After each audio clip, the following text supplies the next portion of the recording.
The sun was just beginning to rise over Chicago O'Hare International Airport, casting long shadows across the bustling terminals. The early morning rush was in full swing, with passengers dragging suitcases, sipping coffee, and checking their phones for gate changes. Among the crowd was Marcus Johnson, an 18-year-old college freshman who had never flown alone before. He adjusted the strap of his backpack nervously as he made his way toward Gate 27, where Delta Airlines Flight 342 to Los Angeles was preparing for departure. Marcus wasn't used to flying without his family. This trip was different. He was heading to Los Angeles to visit his older sister, who was studying at UCLA. His parents were proud of him for taking this step toward independence, but Marcus couldn't shake the feeling of being out of place. He glanced around at the sea of travelers, business people in sharp suits, families with screaming toddlers, couples holding hands, and wondered if anyone else felt as uneasy as he did. When he reached the gate, Marcus handed his boarding pass to the agent with a polite smile. "Enjoy your flight," the agent said cheerfully before waving him through. Marcus nodded and stepped onto the jet bridge, his sneakers squeaking faintly against the floor. As he entered the cabin, he scanned the rows for his assigned seat, 23C, a middle seat near the back of the plane. It wasn't ideal, but it would do. The flight attendants were already busy preparing the cabin for takeoff. One of them, a tall woman with short blonde hair and a no-nonsense expression, stood near the front of the plane, going over safety procedures with her colleagues. Her name tag read, Kelly. Another crew member, a man with a buzz cut and broad shoulders, walked up and down the aisle, helping passengers stow their carry-on bags. His name was Ryan, according to his badge. Marcus settled into his seat, tucking his backpack under the seat in front of him. He pulled out his phone and plugged in his earbuds, scrolling through his playlist to find something calming. Music always helped him relax, especially when he was nervous. As the plane filled up, the hum of conversation grew louder, blending. With the occasional clatter of luggage being shoved into overhead bins, Kelly began making her way down the aisle, greeting passengers with practiced smiles and rehearsed pleasantries. When she reached Marcus's row, she paused, her eyes narrowing slightly as she noticed the headphones covering his ears. She cleared her throat loudly, causing Marcus to glance up. "Sir, I need you to remove those headphones," she said sharply. "We're about to go over the safety instructions." Marcus blinked, caught off guard by her tone. He quickly removed one earbud and nodded. "Sorry," he mumbled.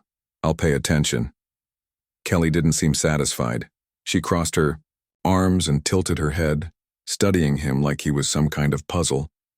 "You know, young people these days think they can ignore basic rules," she said, her voice carrying just enough for nearby passengers to hear. "It's disrespectful." Marcus felt heat rising in his cheeks. He hadn't meant to offend anyone. He simply hadn't realized the safety briefing was starting. "I'm sorry," he repeated, keeping his voice low. "I'll listen now." But Kelly wasn't done. She turned to Ryan, who had appeared behind her, and gestured toward Marcus. "See what I mean? Kids today have no respect for authority." Ryan smirked, leaning casually against the edge of a seat. "Yeah, they act like they own the place," he chimed in, his tone mocking. "Probably thinks he's too cool for the rules." Marcus clenched his jaw, trying to stay calm. He knew better than to argue with adults, especially ones who clearly had power over the situation. Still, the unfairness of their comments stung. He hadn't done anything wrong, yet here they were, treating him like he was some kind of troublemaker. As the safety demonstration began, Marcus focused on the flight attendants at the front of the plane, pretending not to notice the lingering stares from Kelly and Ryan. But it was hard to ignore the tension building in the air. Other passengers were starting to glance in his direction, curious about the commotion. A woman sitting across the aisle, a petite brunette with glasses, gave him a sympathetic look before returning to her magazine. Marcus appreciated the gesture, even though it didn't change the fact that he felt singled out. Once the plane began taxiing down the runway, Marcus hoped the worst was over. Unfortunately, he was wrong. Kelly reappeared at his row moments later, this time with a clipboard in hand. "Excuse me," she said, her voice dripping with sarcasm. "Do you mind explaining why you weren't paying attention earlier?" Marcus sighed inwardly, wishing he could disappear. "I told you I didn't realize we were starting," he replied, keeping his tone neutral. "I'm sorry if I came across as rude. That wasn't my intention."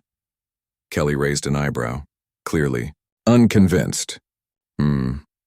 Well, maybe next time you'll learn to follow directions instead of acting entitled."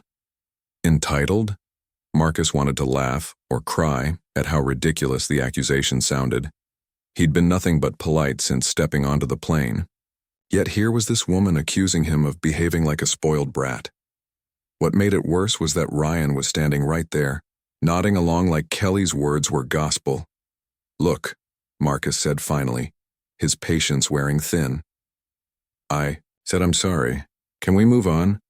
Kelly pursed her lips, clearly displeased that he wasn't groveling for forgiveness. "We'll see," she muttered before walking away, leaving Marcus to stew in frustration. He slumped back in his seat, staring out the window as the plane lifted off the ground. Below, the city of Chicago shrank into a patchwork of buildings and streets, but all Marcus could think about was how much longer he'd have to endure this flight. For the next hour, Marcus tried to distract himself with his music and a book he'd brought along. Every so often, though, he'd catch Kelly or Ryan glancing at him from the corner of his eye. Their gazes felt heavy, judgmental, as if they were waiting for him to mess up again. It was exhausting, knowing that two complete strangers had decided to make him their target for reasons he couldn't understand. What Marcus didn't know, and what Kelly and Ryan failed to realize, was that his last name carried weight. Derek Johnson, CEO of Delta Airlines, was not just any executive. He was a visionary leader who had built the company from the ground up, earning a reputation for fairness and innovation, and Marcus, whether he liked it or not, was his son. As the plane cruised at 35,000 feet, Marcus couldn't help but wonder if things would have gone differently if the crew had known who he really was. Would they still treat him with such disdain? Or would they suddenly become overly friendly, desperate to make amends? Either way, Marcus hated the thought of relying on his father's influence to fix this situation. He wanted to be judged based on his actions, not his family ties. Still, as the minutes ticked by and the tension in the cabin grew thicker, Marcus found himself questioning whether staying silent was the right choice. Maybe he should stand up, for himself, prove that he wasn't the person they assumed he was. But how far was he willing to push back, and at what cost? Little did Marcus know, the real battle was only just beginning. As the plane soared high above the clouds, Marcus tried to focus on his book, but his mind kept drifting back to the earlier confrontation with Kelly and Ryan. He could still feel their eyes on him, watching, judging. Every time he glanced up, he half expected one of them to appear again, ready to accuse him of something else. The thought made his stomach churn. Kelly, however, wasn't done with him. About an hour into the flight, she returned to his row, this time carrying a tray of drinks. "Can I get you anything?" she asked, her tone overly sweet, almost mocking. Marcus hesitated before shaking his head. "No, thank you," he replied softly, hoping politeness would keep her at bay. But Kelly didn't leave. Instead, she leaned in closer, her voice dropping just enough for only Marcus to hear. "You know, it's important to show gratitude when people are trying to help you," she said, her smile tight and forced, "especially after causing so much trouble." Marcus blinked, caught off guard by the comment. Trouble? He hadn't caused any trouble. All he'd done was apologize for not realizing the safety briefing had started. Was that really worth all this drama? Before he could respond, Ryan appeared beside Kelly, arms crossed. "Yeah, kid," Ryan chimed in, his deep voice rumbling, like thunder. "Maybe if you showed a little respect, we wouldn't have to keep an eye on you." Marcus felt his face flush with embarrassment and anger. Respect? He'd been nothing but respectful since stepping onto the plane. Why were they twisting everything around to make him look like the bad guy? It wasn't fair, and it certainly wasn't right. The woman sitting across the aisle, the petite brunette with glasses, looked up from her magazine, clearly sensing the tension. She gave Marcus another sympathetic glance before quickly averting her eyes. Marcus wished someone would say something, anything to stop this ridiculous attack, but no one did. The other passengers either pretended not to notice or avoided looking in his direction altogether. Desperate to end the conversation, Marcus forced a small smile. "I'm sorry if I came across as ungrateful," he said, choosing his words carefully. "That wasn't my intention. I'll be more mindful moving forward." Kelly let out a short, dismissive laugh. "Mindful? That's rich coming from someone who thinks rules don't apply to them." Ryan smirked, clearly enjoying the exchange. "Yeah, maybe next time you'll think twice before acting like you're better than everyone else." Marcus clenched his fists under the armrest, trying to stay calm. He wanted to argue, to defend himself, but what good would it do? These two seemed determined to paint him as some entitled brat, regardless of the truth. Arguing would only make things worse.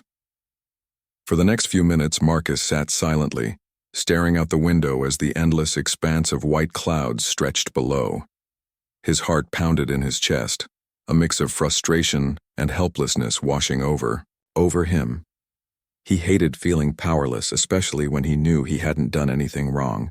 Just when he thought the situation couldn't get any worse, Kelly decided to push further. She reached down and grabbed Marcus's backpack from under the seat without asking. "What's in here?" she demanded, holding it up as though it contained contraband. "Any prohibited items we should know about?" Marcus's eyes widened, in disbelief.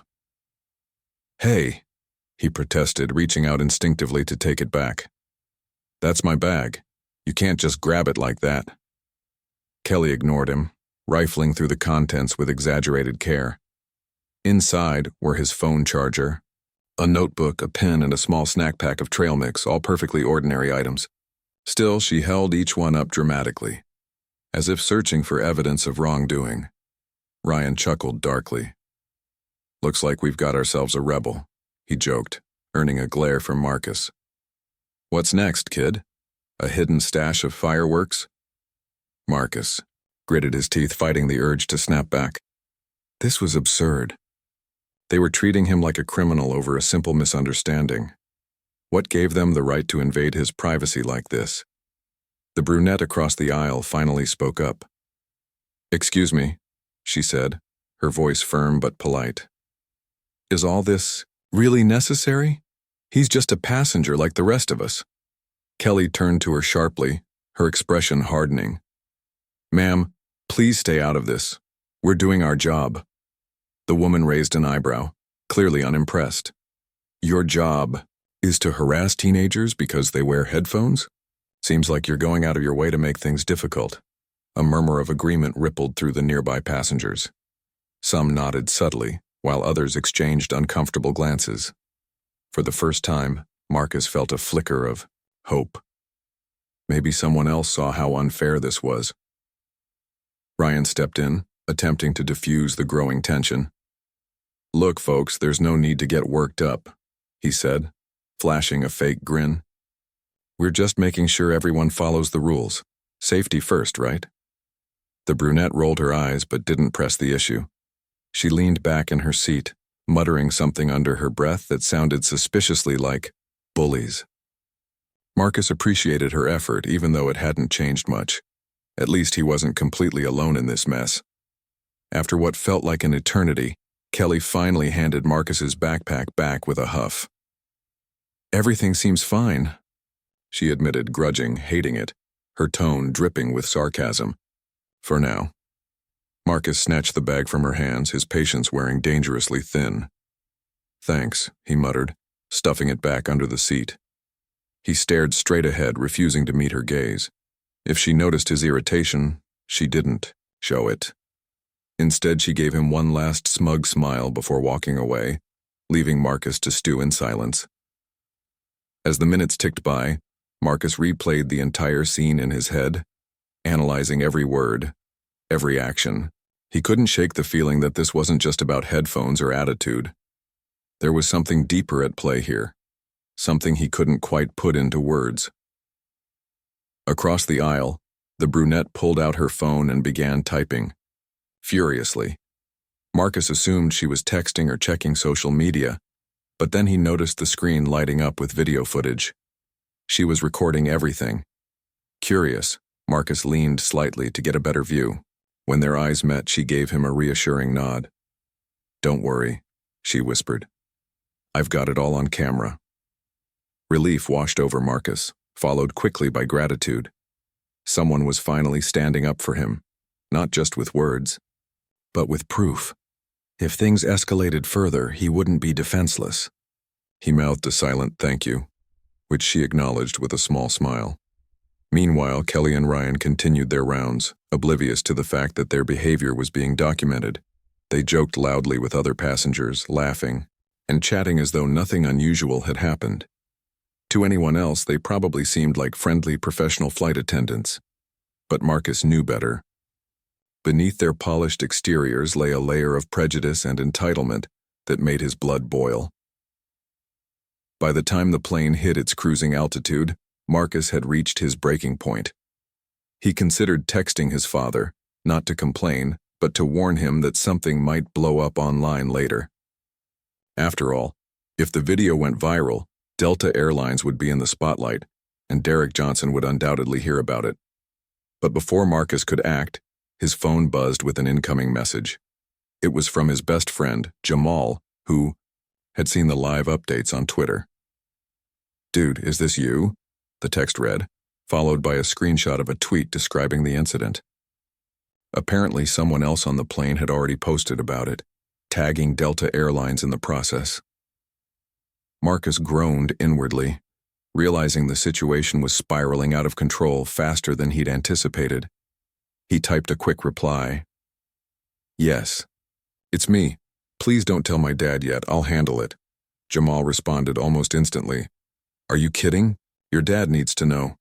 This is insane." Marcus sighed, knowing Jamal was right. Still, he hated the idea of involving his father. Derek Johnson was a busy man, constantly juggling meetings, projects, and responsibilities. The last thing Marcus wanted was to add another problem to his plate.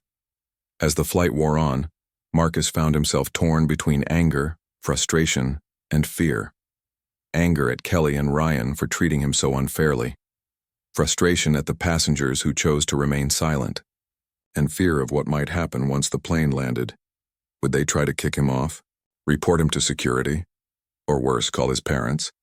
One thing was certain. Marcus couldn't sit idly by anymore. Whether he liked it or not, he needed to take a stand, for himself, for others like him, and for the principle of fairness. Little did he know, his decision to fight back would spark a chain reaction that would change everything, for better or for worse. The plane hummed steadily as it continued its journey across the sky, but inside Marcus's mind, the tension was anything but calm. He stared at his phone screen, rereading Jamal's messages and scrolling through the growing number of tweets about the incident. His heart sank as he saw comments from strangers speculating about what had happened. Some defended him, calling out the flight crew for their behavior. Others accused him of exaggerating or being disrespectful. The whole thing felt surreal, like he'd stepped into a story he didn't sign up for. Across the aisle, the brunette, whose name was Lisa, according to her business card, leaned over slightly. "Hey," she whispered, her voice soft but firm. "Are you okay? You look like you're carrying the weight of the world on your shoulders." Marcus forced a weak smile, though it didn't reach his eyes. "I'm dealing with it," he said hesitantly. "It's just overwhelming, you know?" Lisa nodded knowingly. "Yeah, I get that. People can be cruel when they think they have power over someone else." She paused, then added, "But don't let them break you. You didn't do anything wrong." Her words struck a chord deep within Marcus. For the first time since boarding the plane, he felt a flicker of strength returning. Lisa was right. He hadn't done anything wrong. Why should he carry the guilt? For someone else's actions? Still, the question lingered in his mind. What now? Should he confront Kelly and Ryan directly? Or wait until the plane landed and deal with whatever fallout came next? Both options felt risky. Confrontation might escalate things further, while waiting could leave him vulnerable to more accusations. Before Marcus could make up his mind, Ryan reappeared, this time with a clipboard in hand. He stopped beside Marcus's seat, towering over him like a storm cloud ready to burst. "So," Ryan began, his tone dripping with false friendliness, "we're still watching you, kid. Don't think we've forgotten about earlier." Marcus swallowed hard, his throat dry. "I haven't forgotten either," he replied quietly, his voice steady despite the nerves bubbling inside him. Ryan raised an eyebrow, clearly surprised by the response. "Oh? And what's that supposed to mean?" "It means I know how this works," Marcus said, surprising even himself with his boldness. "You guys are picking on me because you think you can. But guess what? You're wrong." The words hung in the air like a challenge, daring Ryan to respond. Passengers nearby glanced up, sensing the tension building once again. Even Kelly, who had been chatting with another passenger a few rows ahead, turned to see what was happening. Ryan smirked, trying to mask his unease. "Careful, kid, you don't want to dig yourself into a deeper hole." "I'm not digging," Marcus shot back. "I'm standing my ground. If you've got a problem with me, say it to my face instead of sneaking around and making stuff up." For a moment, Ryan looked genuinely taken aback. He wasn't used to passengers fighting back, especially not young ones like Marcus, but he quickly recovered, leaning in closer until his shadow loomed over Marcus's seat. "You really want to play this game?" he growled under his breath. "Because I can make sure your trip ends badly." Marcus's stomach churned at the threat, but he refused to back down. "Go ahead," he said, his voice louder now, enough for nearby passengers to hear. "Do your worst. But remember, I didn't start this." A collective gasp rippled through the cabin. Some passengers shifted uncomfortably in their seats while others exchanged worried glances. Lisa sat forward, her phone still recording every second of the exchange. She gave Marcus a subtle thumbs up, silently cheering him on. Kelly joined, Ryan at Marcus's row, her expression tight with frustration. "What's going on here?" she demanded, glaring at Marcus. "Are you causing trouble again?" Marcus met her gaze head-on, his resolve strengthening with each passing second. "No, ma'am, I'm not causing trouble. I'm defending myself against baseless accusations. If you've got a real reason to single me out, fine. But if you're just targeting me because of assumptions, then yeah, I'm gonna push back." Kelly opened her mouth to retort, but no words came out. Instead, she exchanged a panicked glance with Ryan, unsure of how to de-escalate the situation without losing face. They were used to passengers backing down, apologizing profusely and doing whatever they were told. This was uncharted territory. Lisa decided it was time to step in. "Excuse me," she interjected, her voice clear and commanding. "As a witness to everything that's happened, I feel obligated to point out that this young man has done nothing to deserve this kind of treatment. Your behavior is unprofessional, to say the least." Kelly bristled at the accusation. "Ma'am, please stay out of this. It doesn't concern you." "It concerns everyone on this plane," Lisa countered. "If you're harassing passengers based on stereotypes, then yes, it absolutely concerns us. And if Delta Airlines finds out about this, I'm sure they'll agree." The mention of Delta Airlines seemed to strike a nerve. Kelly and Ryan exchanged another uneasy glance, their confidence wavering. Neither of them wanted to risk losing their jobs over something like this. Meanwhile, Marcus took advantage of the distraction to send a quick text to Jamal. "Things are getting heated," he typed. "Can you call my dad discreetly? Let him know what's happening. Don't tell him why yet, just say it's urgent." Jamal responded almost immediately. "Already on it. Stay strong, bro." Marcus exhaled slowly, feeling a mix of relief and anxiety. He trusted Jamal to handle things carefully, but involving his father still made him uneasy. Derek Johnson was a powerful man, yes, but Marcus didn't want to rely on his influence to solve personal problems. Still, he couldn't deny that having backup might come in handy. Back in the cabin, the standoff between Marcus, Lisa, and the flight crew continued. Kelly finally broke the silence, attempting to regain control of the situation. "Look, she said, her tone clipped and defensive. If there's an issue, we'll address it once we land. Until then, I suggest everyone focus on enjoying the rest of the flight. Enjoying the flight? Lisa repeated incredulously. How can anyone enjoy it when two members of the crew are bullying a teenager?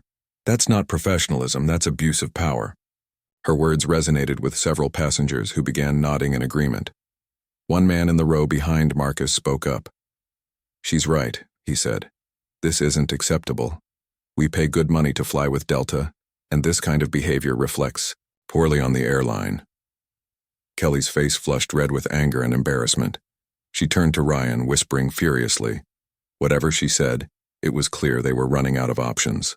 Their attempts to intimidate Marcus had backfired spectacularly, turning what should have been a routine flight into a public relations nightmare. As the argument simmered down, Marcus leaned back in his seat, his heart racing. He felt drained but oddly victorious. For the first time, he realized the power of standing up for himself, not just for his own sake, but for others who might face similar situations in the future. Lisa reached across the aisle and patted his arm gently. You did great, she said with a warm smile. Don't let them win. Marcus nodded, gratitude swelling in his chest.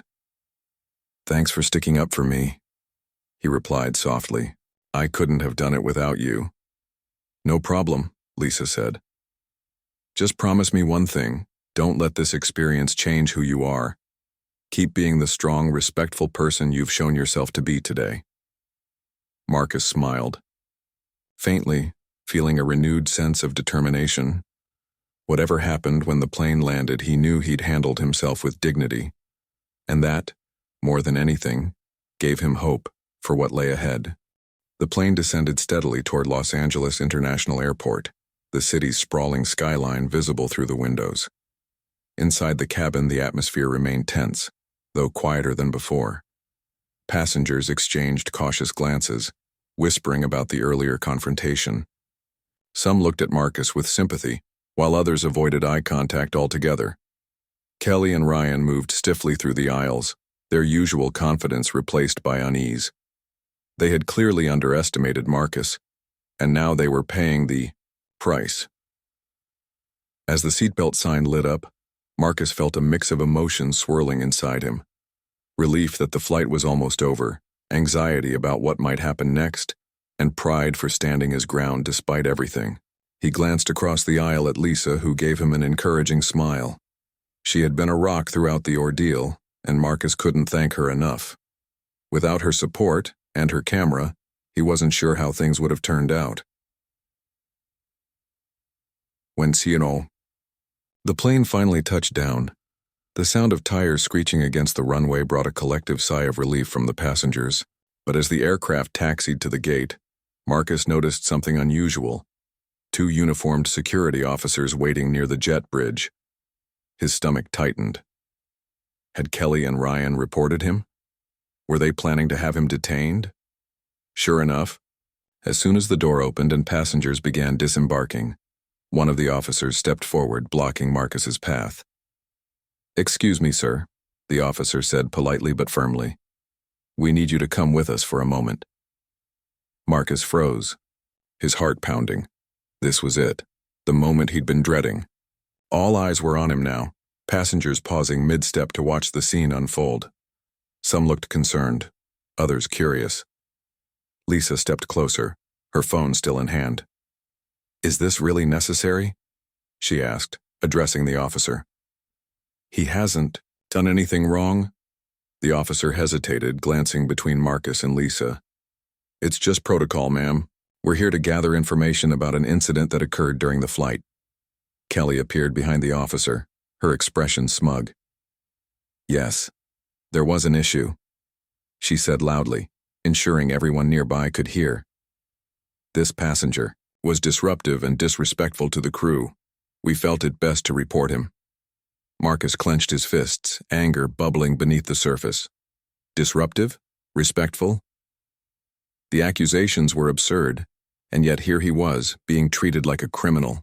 He wanted to argue, to defend himself, but he knew it wouldn't do any good. Not right now. Instead, he took a deep breath and nodded at the officer. "Okay," he said calmly. "I'll go with you." Lisa handed him her business card again. "Call me if you need anything," she whispered. "I've got everything on video." Marcus nodded gratefully, slipping the card into his pocket as the officer led him away. The walk to the security office felt endless, each step heavier than the last. By the time they arrived, Marcus's mind was racing with questions. What would happen next?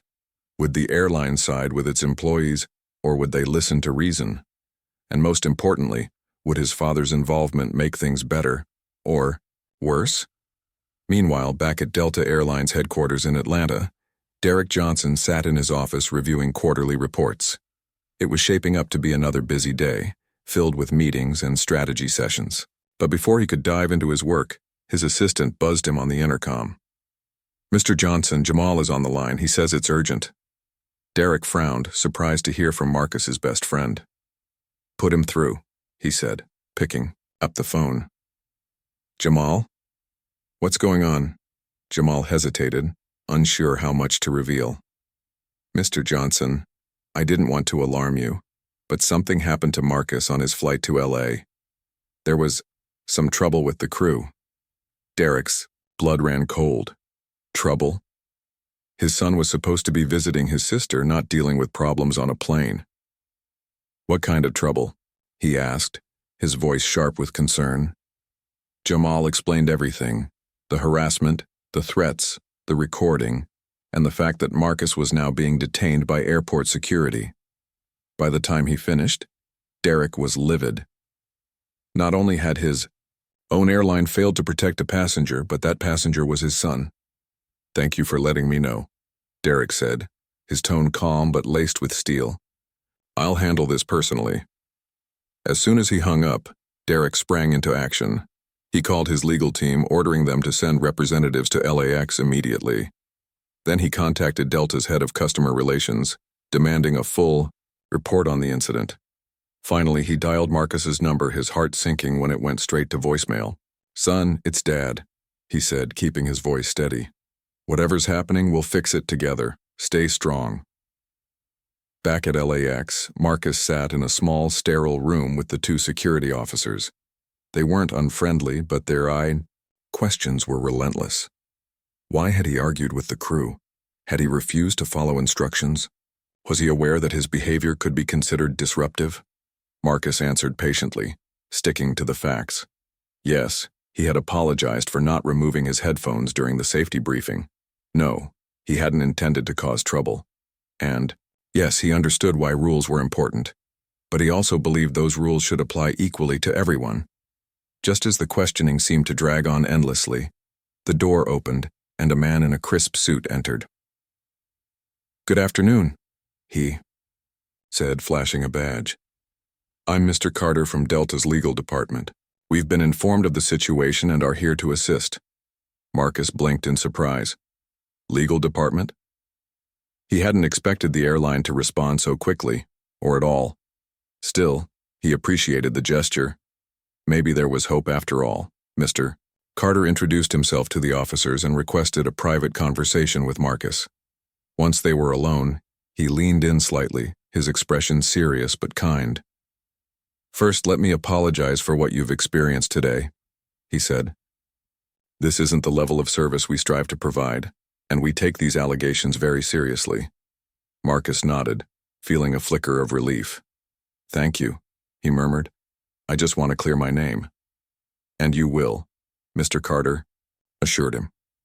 "We're already gathering statements from passengers and reviewing footage from the flight. Rest assured, we'll get to the bottom of this." As they spoke, Lisa arrived outside the security office, accompanied by a growing group of passengers who had witnessed the incident. Many held their phones, eager to share videos and photos as evidence. One woman even carried a handwritten note detailing everything she had seen. Their solidarity warmed Marcus's heart, reminding him that he wasn't alone. By the time Marcus was released, the story had begun spreading online. Tweets, posts, and videos flooded social media, painting a damning picture of Kelly and Ryan's behavior. Commenters criticized Delta for allowing such treatment, while others praised Marcus for standing up to injustice. Within hours, the hashtag Justice for Marcus trended nationwide, drawing attention from news outlets and advocacy groups alike. At Delta headquarters, Derek watched the coverage unfold with a mixture of fury and sadness. His company, his life's work, was being exposed for something he thought he'd eliminated years ago: systemic discrimination. He knew drastic measures were needed to restore trust, not just for Marcus, but for every passenger who relied on Delta. That evening, Derek held a private meeting with his leadership team. "This isn't just about one employee or one passenger," he declared.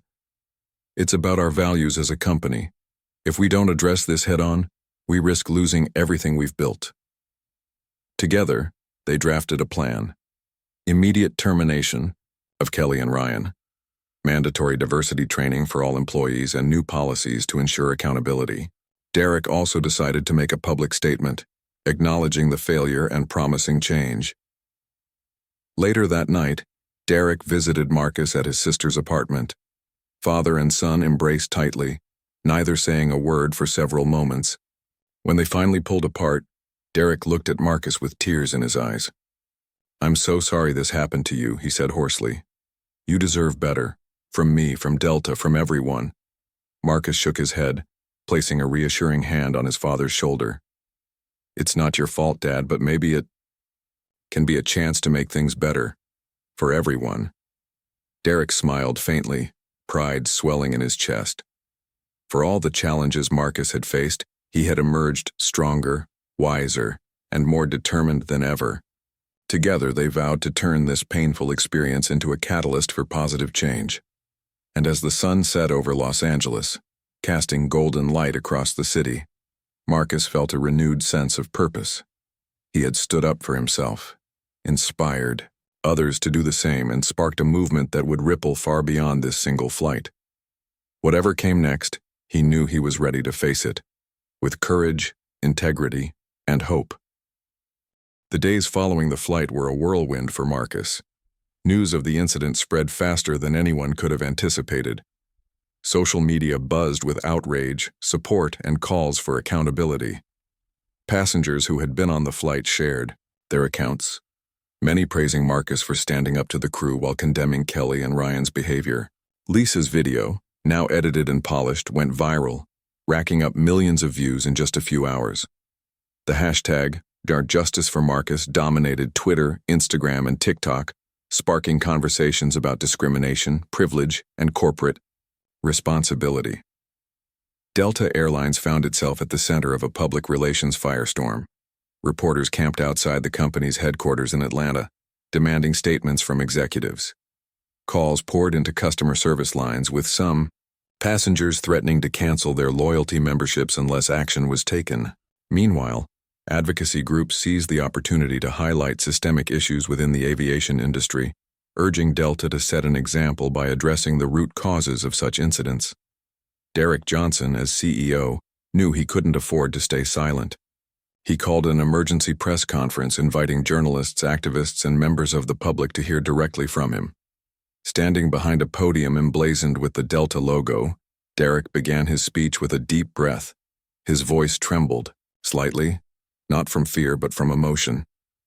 "First and foremost, I want to apologize to my son, Marcus, and to every passenger who has ever felt disrespected or mistreated while flying with us," Derek said, his eyes scanning the room.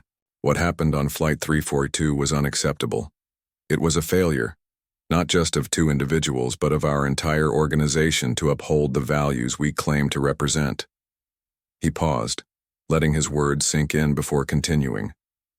"We pride ourselves on being a company that celebrates diversity, inclusivity, and respect. Yet this incident has shown us that we still have far to go. We failed Marcus, and we failed you, the people who trust us to get you safely to your destinations. For that, I am deeply sorry." Derek then outlined the steps Delta would take to address the situation. First, Kelly and Ryan were immediately terminated, effective that day. Their actions, he explained, violated the company's code of conduct and tarnished its reputation. Second, All employees would undergo mandatory diversity and sensitivity training, developed in partnership with leading experts in equity and inclusion. Third, Delta would establish an independent review board to investigate complaints of misconduct, ensuring transparency and accountability moving forward. We cannot erase what happened, Derek concluded, his tone resolute, but we can learn from it. And we will do everything in our power to ensure no passenger ever experiences this kind of treatment again. The audience erupted into applause, though some skeptics remained unconvinced. Could Delta truly change? Or was this just damage control? Only time would tell. For Marcus, the aftermath was both empowering and overwhelming. Messages flooded his social media accounts. Thousands of comments, shares, and direct messages from strangers, thanking him for speaking out. Many shared their own stories of discrimination, expressing gratitude that Marcus had shed light on, an issue they'd long struggled to address. Others offered advice, encouragement, and even job offers, impressed by his poise under pressure. But not all the attention was positive. Trolls and critics took to the internet to accuse Marcus of exaggerating the incident or seeking fame. Some claimed he was using his father's influence to gain sympathy, ignoring the fact that Marcus hadn't revealed his connection to Delta until after the story broke. Reading these comments was exhausting, but Marcus tried to focus on the positives. For every hateful remark, there were dozens of supportive ones reminding him why he'd fought back in the first place. Lisa stayed in touch, checking in regularly to see how Marcus was holding up. She sent him links to news articles, interviews, and opinion pieces discussing the incident, keeping him informed about the broader impact. One afternoon, she called him to share exciting news. Several major airlines had announced plans to review their employee training programs in response to Delta's reforms. "You've started something big," she told him. "People are listening because of you." Marcus smiled, though he didn't feel entirely comfortable being called a hero. "I didn't do anything special," he replied. "I just stood up for myself. Anyone would have done the same." Lisa chuckled softly. "Not everyone has the courage to do what you did, Marcus. Don't sell yourself short." While Marcus navigated the spotlight, Kelly and Ryan faced challenges of their own. Without jobs, references, or reputations to fall back on, they struggled to find work in the aviation industry.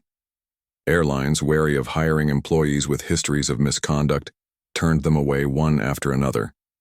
Friends and colleagues distanced themselves, unwilling to associate with individuals whose names had become synonymous with prejudice and poor judgment. Ryan, in particular, grew bitter and defensive. He blamed Marcus for ruining his career, refusing to acknowledge his role in the fiasco. "It's not fair," he grumbled to anyone who would listen. "That kid played the victim card, and now look where we are." Kelly, on the other hand, seemed more reflective. She spent her days scrolling through news articles and watching interviews about the incident, her expression often unreadable. Occasionally she muttered apologies to herself as if rehearsing what she might say if given the chance to make amends. But no apology came, nor did anyone ask for one.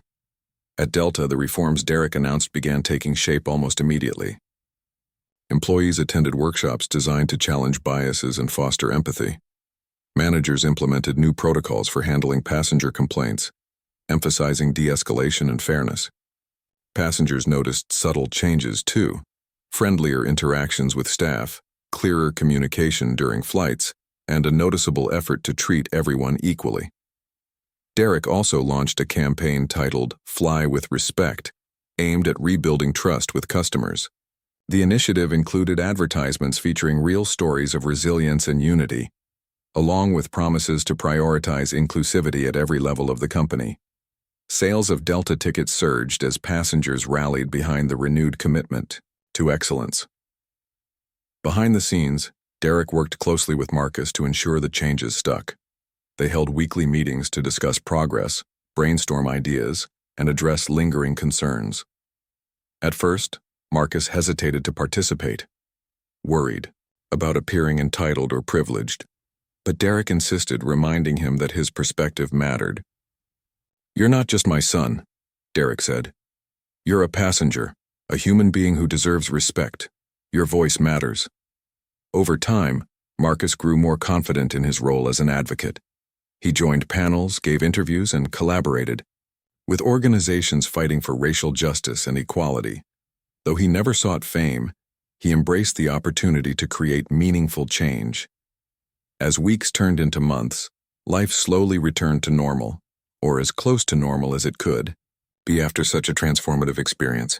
Marcus continued visiting his sister in Los Angeles, though he now flew with a sense of pride rather than apprehension. Each time he boarded a Delta plane, he received warm greetings from crew members eager to demonstrate the company's improvements. Passengers occasionally recognized him, offering hugs, handshakes, or simply words of thanks. One evening, as Marcus sat on a plane bound for Chicago, he reflected on everything that had happened. The confrontation, the backlash, the reforms, it all felt surreal, like a chapter from someone else's life. Yet here he was, sitting in seat 14A, watching the sun dip below the horizon as the engines roared to life. Beside him, Lisa smiled knowingly. She had decided to tag along for this trip, insisting it was time for a vacation. "Feels good, doesn't it?" she asked, nudging him gently. Marcus nodded, a small grin spreading across his face. "Yeah," he admitted. "It does." They sat in comfortable silence as the plane ascended into the sky, leaving the chaos of the past behind. Whatever challenges lay ahead, Marcus knew he was ready to face them, not alone, but surrounded by people who believed in justice, fairness, and the power of standing up for what's right.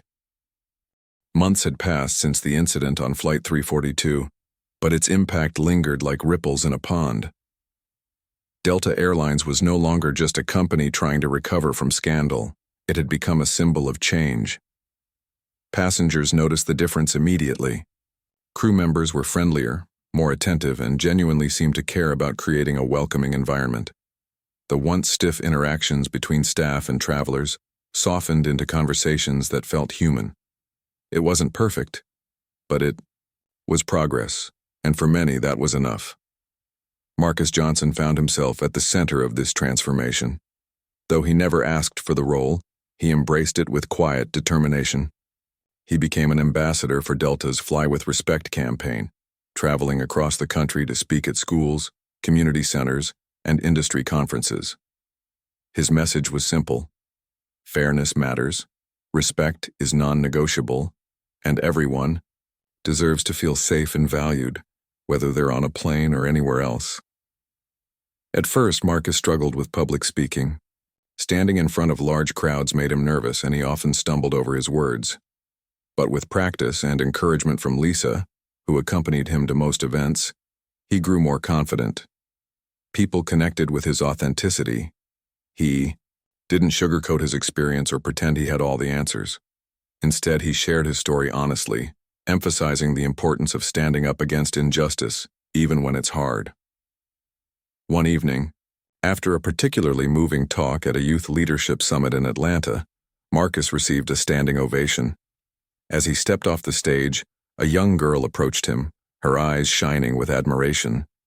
"Thank you," she said softly. "You made me believe I can stand up for myself too."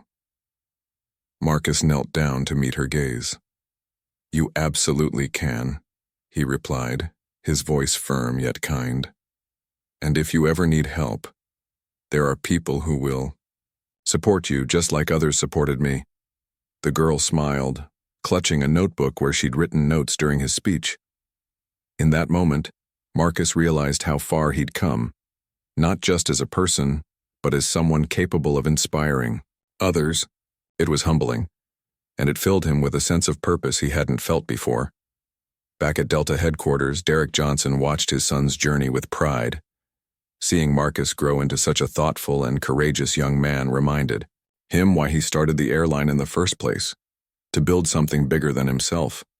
Now, through Marcus's advocacy, Delta was becoming exactly that, a force for good in an industry that desperately needed it.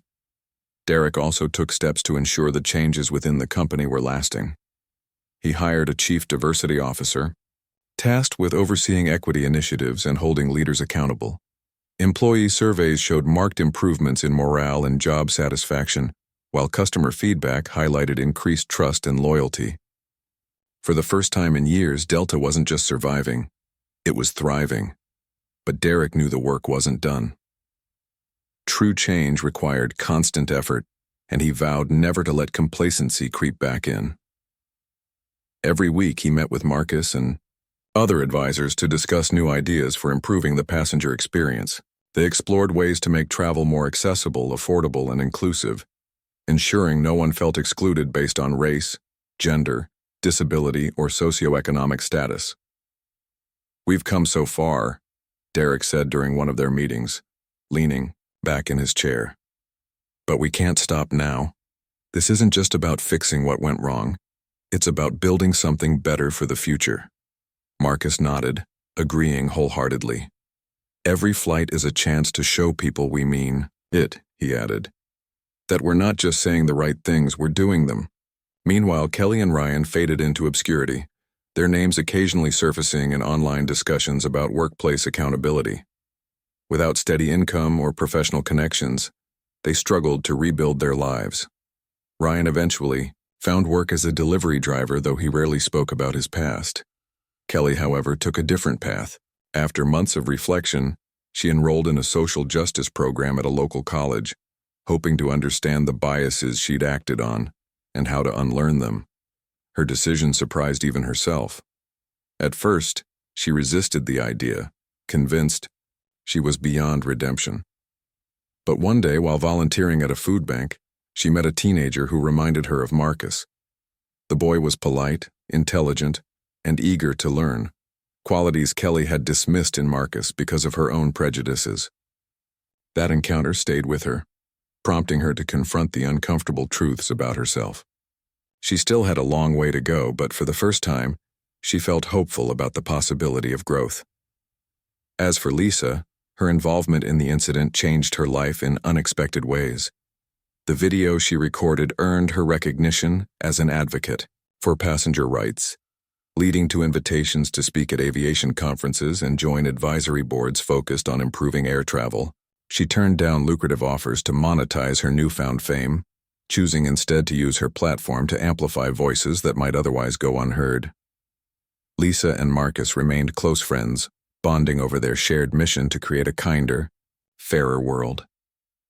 They often joked about writing a book together, one that combined Marcus's story with Lisa's insights on activism and allyship. While neither of them pursued the idea seriously, the thought of collaborating excited them both. The end of the year, Delta Airlines hosted its annual gala, celebrating milestones and looking ahead to new opportunities. Derek invited Marcus to join him on stage during the event, surprising his son with heartfelt words of gratitude. "None of this would have been possible without you," Derek said, addressing the audience. "My son taught me, and all of us, that courage and integrity can spark real change. Tonight we honor not just our achievements, but the values that guide us forward." The crowd erupted into applause, rising to their feet as father and son embraced. Tears welled in Marcus's eyes as he looked out at the sea of faces, each one representing someone touched by the movement they'd helped ignite. It wasn't about fame or glory. It was about making the world a little brighter, one flight at a time. Later that night, as Marcus stood outside the venue gazing at the stars, Lisa joined him, wrapping her arms around herself against the cool breeze. "So," she said with a grin, "what's next for you?" Marcus chuckled, shaking his head. "I don't know," he admitted. "Maybe I'll keep speaking out, keep pushing for change. Or maybe I'll focus on school for a while. Either way, I'm ready." Lisa bumped his shoulder playfully. "Well, whatever you do, count me in. We make a pretty good team." Marcus smiled, feeling a warmth spread through his chest. He glanced at the sky again, imagining the countless journeys happening above, the planes carrying passengers toward dreams, reunions, and new beginnings. Somewhere among those flights, he knew, were stories waiting to be told, lessons waiting to be learned, and hearts waiting to be inspired. And he was ready to be part of it all.